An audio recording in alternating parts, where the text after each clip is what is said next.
Moonlight, Best Picture.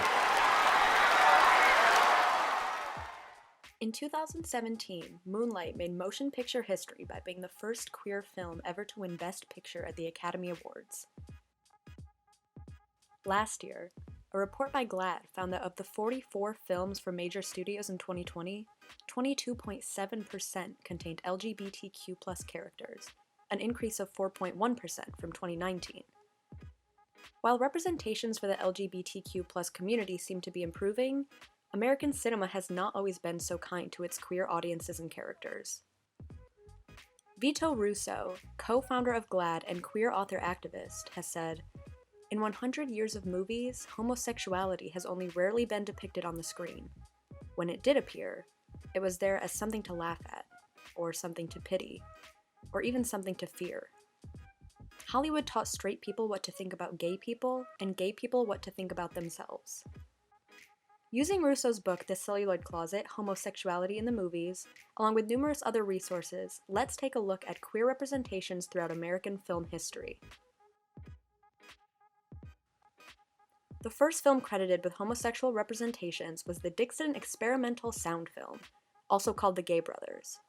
It was made in 1894, only 6 years after the first film ever made in 1888. Throughout the rest of the silent film era of the early 20th century, and even into the sound films of the 1930s, films often used gender role reversal scenarios for humor. This trope was rooted in vaudeville theater and even dates all the way back to all-male Shakespearean theater troupes. It often depicted men dressed as women for an absurd comedic effect. An especially prominent example of this cross-dressing comedy phenomenon was Charlie Chaplin's 1915 film, A Woman. This type of feminized male characterization would give birth to the pansy trope. The pansy, also called the sissy, was a man who was weak, effeminate, and often cowardly. They were seen as asexual and were never explicitly named as gay, so Hollywood allowed them to thrive as stock characters. This limp-wristed, lisping archetype would go on to be the most popular depiction of gay men and is even still used today. An early example would be Harold Lloyd in The Kid Brother. While lesbian depictions were seen as less taboo than depictions of gay men, their films were still few and far between. An example of a female gender-bending film would be 1914's A Florida Enchantment, in which a woman swallows seeds that turn her into a man. Depictions of lesbians or gender-bending women were seen as less of a threat to masculinity than a man behaving like a woman. Some even saw these depictions as upholding the superiority of masculinity. In 1929, Pandora's Box features what is considered to be cinema's first explicitly lesbian character, followed by Morocco in 1930, in which cabaret singer Amy Jolly, played by bisexual actress Marlene Dietrich, sings a number dressed in a full suit and kisses a woman in the audience on the lips. The scene made her the first lead actress to kiss another woman on screen. 1930 also brought upon Hollywood's Haze Code, officially known as the Motion Picture Production Code. The Haze Code set strict guidelines for what types of content could be released by American movie studios and was sternly enforced from 1934 to 1968. The code restricted themes of crime, nudity, sex, drug use, interracial relationships, and of course, homosexuality. However, Russo was quoted saying, "For all its efforts, the production code didn't erase homosexuals from the screen, it just made them harder to find." This references the move to subtextual queerness in the films from this era. Writers and directors came up with clever ways of including homosexual characters and themes in their films without censors picking up on them. An unfortunate product of the Haze Code's forced subtext was that queer characters had now become villains. Movies like Dracula's Daughter and The Maltese Falcon feature mysterious characters with sinister intentions and homosexual subtext. The source material for The Maltese Falcon, for example, explicitly states Joel's sexuality, while the film utilizes sissy behavior to characterize him and dodge the code's rule on homosexuality. Alfred Hitchcock even made a habit out of exploring queer themes in several films he released during the Haze Code era. His films Rope, Rebecca, Strangers on a Train, and Psycho all explore the connection between sexuality and gender, and deviance or crime. He was able to incorporate these themes by leaving the homosexuality implicit and ensuring that any queer-coded character did not get a happy ending. The Haze Code provides a list of general principles, number 1 being, no picture shall be produced which will lower the moral standards of those who see it. Hence, the sympathy of the audience shall never be thrown to the side of crime, wrongdoing, evil, or sin. This edition ensured that any homosexual characters that hid behind subtext or innuendo were to be punished if they were not already the villain of the film. This gave birth to the bury your gays trope. This describes the phenomenon of queer characters meeting a tragic end, usually death, as a supposed punishment for the deviancy of homosexuality. This trope is still used in films, although it has taken on new forms such as the tragic AIDS story or the queer martyr death. Two films from the 1950s and 60s stand out as having sympathetic yet flawed portrayals of queer main characters. 1955's Rebel Without a Cause features two bisexual actors, James Dean and Sal Mineo, as troubled teens Jim and Plato. The two have an extremely close relationship dotted with homosexual subtext, but in the end, Jim decides to pursue a relationship with a woman, and it's the meek, feminine Plato who is murdered by police. In 1961, The Children's Hour portrays a rebellious student who accuses two teachers of being in a lesbian relationship. The play that the film is based on by Lillian Hellman is very clear about the sexuality of the teachers, while the film relies on innuendo and subtext. The teacher who actually is a lesbian eventually meets a tragic end by taking her own life. While both films are notable for attempting a sensitive portrayal of a queer main character, they've also been criticized for reinforcing the tragic gay ending stereotype. The Children's Hour marked the beginning of a decade where filmmakers began to push back against the Haze Code, causing it to crumble one censored issue at a time. The sexual revolution of the 60s left audiences more open to supposedly vulgar topics. Homosexuality began appearing more blatantly in films like The Fox, Advise and Consent, and The Detective. While the characters in these films were openly gay, they also loathed themselves for it, and ultimately met the same tragic ending as all homosexuals must in American films.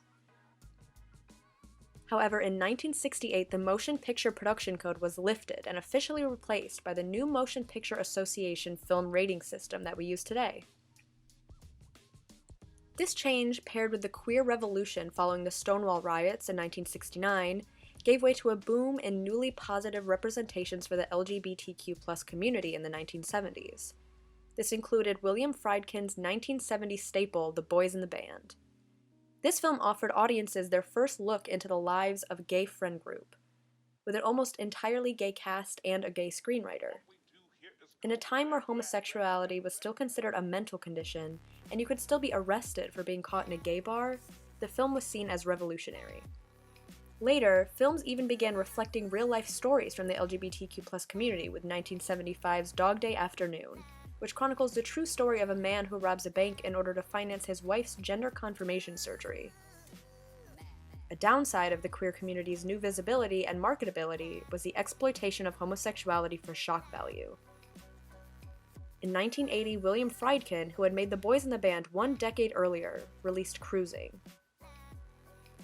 The film was about an undercover cop, played by Al Pacino, looking for a serial killer who had been targeting members of the gay S&M leather community. Pacino masquerades as a gay man and witnesses the most deviant corners of the gay community in great detail.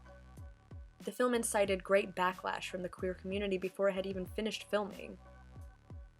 Gay activists began organizing in a number of ways.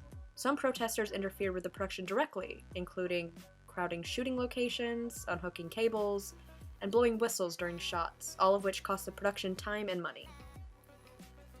Some activists released scathing pamphlets criticizing the film. A quote from one stated that in Cruisin, gay men are presented as one-dimensional sex-crazed lunatics, vulnerable victims of violence and death. This is not a film about how we live, it is a film about why we should be killed. Cruisin is a film which will encourage more violence against homosexuals. In the current climate of backlash against the gay rights movement, this movie is a genocidal act. Friedkin maintains that the film is not homophobic. In the wake of the AIDS crisis of the late 1980s, first-time gay director Bill Sherwood directs Parting Glances, the first film to approach the topic of AIDS and its impact on gay men. Sherwood died from the disease before he could make more films, but Parting Glances remains a historic work of queer cinema for its realistic look at gay life in the Reagan era. In a 1992 issue of Sight and Sound magazine, film scholar and critic B. Ruby Rich coins the term New Queer Cinema, in reference to a surge of independent queer films released in the early 1990s. Several openly gay directors became involved in independent filmmaking, creating a crop of queer movies that treated sexuality as fluid. Examples include Orlando, My Own Private Idaho, and Poison. These films helped bring queer stories to a mainstream audience and gave way to a host of gay films through the 90s and beyond. In 1996, Cheryl Dunne reaches another benchmark in queer cinema by releasing The Watermelon Woman, the first feature film directed by a Black lesbian. This begins a slow movement of more diverse perspectives in queer films which have historically favored white gay men and women. Brokeback Mountain, perhaps the most well and widely known queer film, was released in 2005, directed by Ang Lee. The film centers a heart-wrenching secret romance between two cowboys, played by Jake Gyllenhaal and Heath Ledger, and made history as one of the first mainstream films to focus on a gay love story. The film became a critical and box office success and won 3 Oscars, proving to Hollywood once and for all that LGBTQ+ stories had a place outside of strictly independent filmmaking. Over the next 15 years, numerous films would be released featuring queer characters, themes, and stories. No longer hiding under subtext and innuendo, filmmakers were able to openly portray the trials and triumphs within the queer community. Films like 2011's Pariah, a semi-autobiographical film by Dee Reese centering a Black lesbian's experience with coming out, as well as 2015's Tangerine, a rare film that stars multiple trans women of color played by trans women of color, both paved the way for more intersectional perspectives, which became the next milestone for queer cinema. 2019 marked an all-time high for LGBTQ+ representations in major motion pictures. However, the overall trend is dampened when broken down by race. It was only a record year for white queer people. Queer characters of color actually decreased, and in 2020, there were 0 transgender or non-binary characters in any films counted in GLAAD's study. What's even more upsetting is that of the 22 queer-inclusive films GLAAD counted, only 9 included a queer character who had more than 10 minutes of screen time. More than half of the queer characters received less than 3 minutes of total screen time, with 21 appearing for less than 1 minute. GLAAD President and CEO Sarah Kate Ellis perfectly expresses a plea for the future of queer cinema in this quote. While we have seen consistent forward movement in LGBTQ representations on television in recent years, mainstream films continue to lag behind. If film studios want to stay relevant to today's audiences and compete in an industry that is emphasizing diversity and inclusion, then they must urgently reverse course on the diminishing representations of LGBTQ women and people of color, as well as the complete absence of trans characters. The future of queer cinema is not promised. Every milestone reached has been hard fought by queer creators and those who believe in radical representation. If studios don't put forth the effort to support queer films with more inclusive themes, the progress of the last 125 years may stagnate. As Vito Russo says at the end of The Celluloid Closet, further exploration of this subject for a mass audience is long overdue. Where is it?